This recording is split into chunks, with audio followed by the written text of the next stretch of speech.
À 7h47, le Vue d'Afrique avec un invité exceptionnel. On est ravis de vous recevoir, monsieur le ministre des Affaires étrangères au Mali, Abdoulaye Diop. Bonjour. Bonjour, madame. Alors, on souhaitait vous convier ce matin parce que vous avez rencontré hier votre homologue belge, Sophie Wilmès, pour entendre ses inquiétudes, notamment concernant les rapports avec le Mali. Donc, la première question que j'aurais envie de vous poser, est-ce que le partenariat, et on parlera de ce partenariat, entre la Belgique et le Mali est menacé aujourd'hui ? Pas nécessairement. Nous avons un partenariat avec la Belgique qui est là dans le cadre de la coopération au développement, mais aussi qui est un partenaire dans les efforts de sécurisation et de stabilisation, notamment dans le cadre de la force européenne, de l'unité, le 8e, l'équipe de formation de l'unité de l'Union européenne qui renforce les capacités des Maliens. Et ce que nous demandons, c'est que ce type de dispositif puisse être revu de telle manière qu'il puisse assurer la durabilité. Je vous donne un exemple. Aujourd'hui, la formation, ça fait plus de 7 ans qu'on assure la formation des militaires maliens. Nous avons souhaité, avec nos amis européens, qu'on entre dans une phase où on forme des formateurs qui, eux, vont assurer la durabilité de l'opération, de telle manière qu'on n'aura pas cette présence massive et que ça se fera dans la durée. Parce que vous savez, la situation sécuritaire au Mali est extrêmement complexe. Nous avons besoin de formation, c'est vrai, mais nous avons surtout besoin d'équipement. Parce que si cette formation européenne peut être couplée à la fourniture d'équipements, je crois que ça sera beaucoup plus profitable. La raison pour laquelle on posait la question de la pérennité de ce partenariat entre la Belgique et le Mali, c'est parce que, manifestement, Sophie Wilmès pousse un peu le Mali pour ces élections, pour organiser ces élections que le gouvernement malien avait promis et que finalement il reporte à dans 5 ans. Est-ce que le Mali est prêt à organiser ces élections ou préfère-t-il perdre un partenaire comme la Belgique ? Les élections sont d'abord dans l'intérêt du Mali. Le Mali fut un pays démocratique, un des exemples en Afrique. On rappelle le coup d'État en 2018. C'est un accident de l'histoire, comme ça arrive un peu partout, pour des raisons, des problèmes de gouvernance qui nous conduisent à ça. Aujourd'hui, nous sommes dans une situation sécuritaire et politique extrêmement complexe. Je vous rappelle que ce qui se passe au Mali est surtout dû à l'intervention occidentale en Libye, qui a changé fondamentalement la donne, qui a créé l'insécurité au niveau du Mali. Aujourd'hui, le Mali cherche à revenir dans un processus démocratique. Il y a des efforts de sécurisation dans un cadre sécuritaire extrêmement complexe où nous avons des groupes terroristes parmi les plus violents au monde, l'État islamique, Al-Qaïda au Maghreb islamique, au centre du pays. Nous avons un conflit intercommunautaire, nous avons une situation politique, des réformes politiques qui sont nécessaires pour asseoir une gouvernance durable. Le Mali a juste demandé qu'on ait plus de temps. C'est pas le moment aujourd'hui d'organiser ces élections démocratiques. Le problème, c'est que cette lutte contre le terrorisme, elle a souvent bon dos dans bon nombre de pays, et c'est souvent parfois l'argument du coup de coups d'État ou de juntes militaires qui en profitent aussi pour asseoir leur pouvoir. On a vu un certain nombre de situations où la lutte contre le terrorisme souvent autorise tout. C'est une réalité sur le Sahel, c'est une réalité sur la région des 3 frontières. Comment concilier à la fois le pouvoir militaire qui est en place, le pouvoir civil et les populations, tout ça pour l'intérêt du Mali et pour l'intérêt de la région, pour être sûr qu'on ne bascule pas dans une guerre civile, dans le chaos ou dans une situation qui pourrait déstabiliser aussi l'ensemble des pays qui vous sont voisins. Nous comprenons les préoccupations des uns et des autres et les défis sécuritaires qui sont évoqués ne sont pas des prétextes. Je pense qu'il y a une situation réelle sur le terrain aujourd'hui. Quand on regarde au Mali, il y a beaucoup de régions, de localités dans lesquelles l'administration n'est pas présente. Il y a des populations déplacées, il y a des champs qui sont brûlés. Nous ne demandons pas d'atteindre un niveau de sécurité zéro pour organiser des élections, mais nous voulons améliorer le niveau de sécurité pour permettre, même sur le plan démocratique, qu'un nombre important de Maliens puissent voter. Je pense que c'est ce que nous demandons. Mais si aujourd'hui, vous projetez même un homme politique à 300 km de Bamako pour aller faire campagne, ce n'est pas possible. Le chef de file de l'opposition, il y a quelques mois, il y a un an, a été enlevé pendant 4 mois. Plus tard, il est décédé pour d'autres causes. Donc je crois que ce que nous demandons, la situation sécuritaire. Aujourd'hui, l'armée malienne est en train de monter en puissance. C'est une réalité. Les 10 derniers jours, plus de 100 terroristes ont été tués, dont le numéro 2 de la Katiba Massina. Donc, je pense que nous sommes en train de faire des efforts pour améliorer cette situation sécuritaire, mais ce n'est pas la seule raison. C'est pas encore au top. Alors justement, par rapport à ça, il y a 250 militaires belges qui sont pour le moment déployés au Mali dans le cadre de l'opération Takuba. Ce qu'on voudrait comprendre, ce qu'on voudrait savoir, c'est à quel point, monsieur le ministre, ils risquent leur vie, là. Vous venez de nous dire que la situation sécuritaire était très mauvaise. En quoi leur mission est très dangereuse? Bon, écoutez, je crois que c'est le choix des militaires. Nous faisons tous face à cette situation, les militaires comme les populations civiles. La situation est complexe, mais elle n'est pas aussi pire que vous la décrivez. Je pense que les militaires belges qui sont là-bas, je pense que ne risquent pas leur vie au-delà de ce qui est normal. Et je pense qu'ils sont là dans le cadre d'une mission de formation. À mon avis, ils ne sont pas directement engagés dans des combats contre les terroristes. Ok, donc c'est de la formation et ce n'est pas les opérations sur le terrain alors? Absolument, absolument. Mais les militaires maliens, on en perd des dizaines, des milliers, comme aussi on a perdu des forces étrangères. Oui, c'est ça. Qui sont déjà...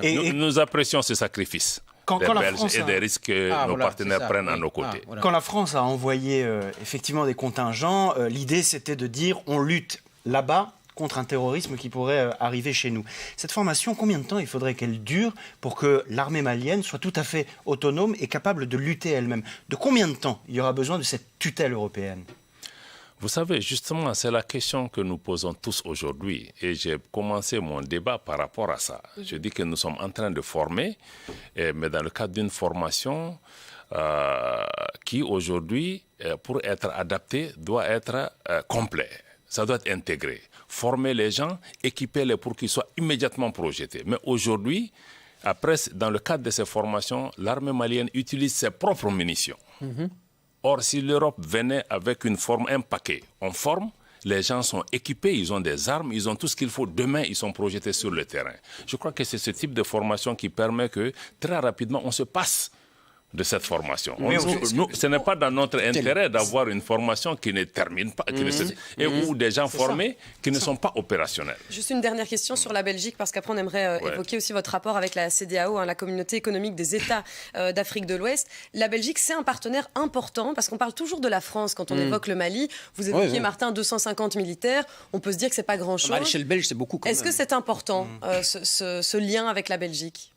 C'est pas pour faire plaisir aux Belges. Je ne pense pas qu'une coopération soit toujours jugée par peut-être les montants qui sont injectés. Je crois qu'on doit regarder certainement les questions d'efficacité, l'esprit dans lequel le partenariat se fait, que nous souhaitons qu'il soit un esprit de respect, un esprit gagnant-gagnant.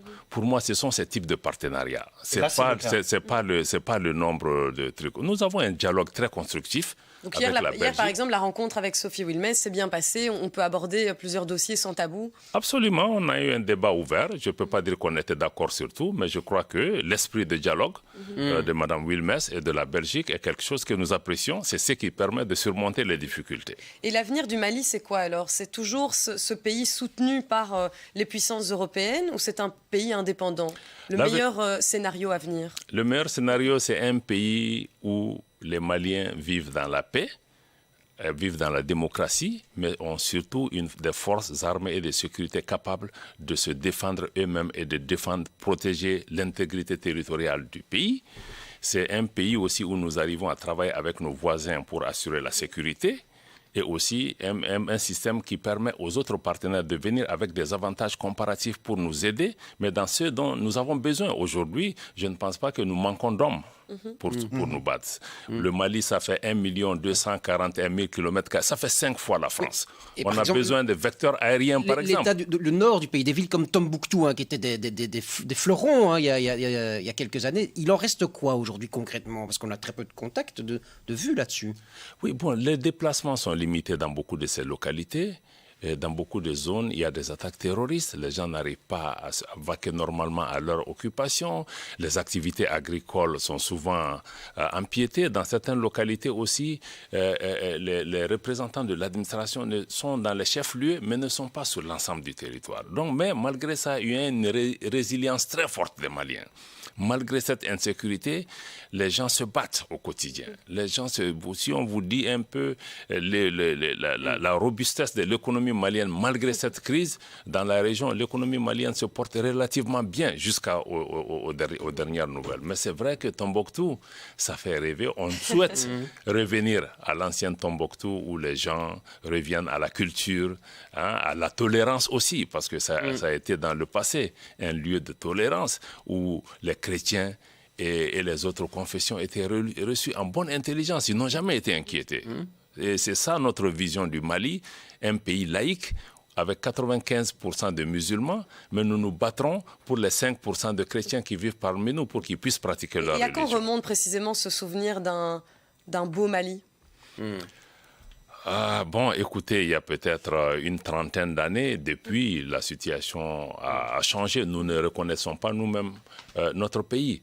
Quand une personne mourait au Mali, c'était un drame. Aujourd'hui, dans des zones comme Mopti, dans le centre du pays, on a assisté souvent à des tueries entre populations, les Dogons et les Peuls qui ont toujours vécu en intelligence. Aujourd'hui, pour des questions liées au changement climatique, souvent aux questions liées aux problèmes d'occupation du même espace, aujourd'hui, ces populations s'entretuent. Mais nous souhaitons que nous puissions surmonter ces événements.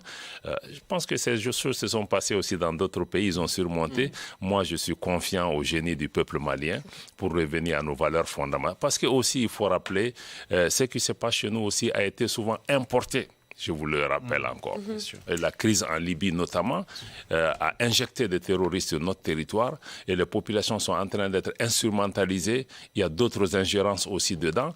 Mais je crois que... La question toujours de l'intervention des Occidentaux qui parfois doit être un peu remise en question. Et du terrorisme transfrontalier aussi. En tous les cas, avec vous, monsieur le ministre, que la situation aujourd'hui est trop précaire pour organiser ces élections générales, des élections que réclame la Belgique, encore hier avec Sophie Wilmès qui vous l'a demandé. Et on rappelle aussi que les dirigeants d'Ouest-Afrique le réclament également. Merci pour votre réponse et pour votre présence ce matin, monsieur le ministre des Affaires étrangères au Mali, Abdoulaye Diop. Il est 7h58, c'était le Vue d'Afrique, on était au Mali et on revient en Belgique à 8h pour les news d'Anne-Sophie Depeau à 8h10, le tour de l'actualité. À tout de suite.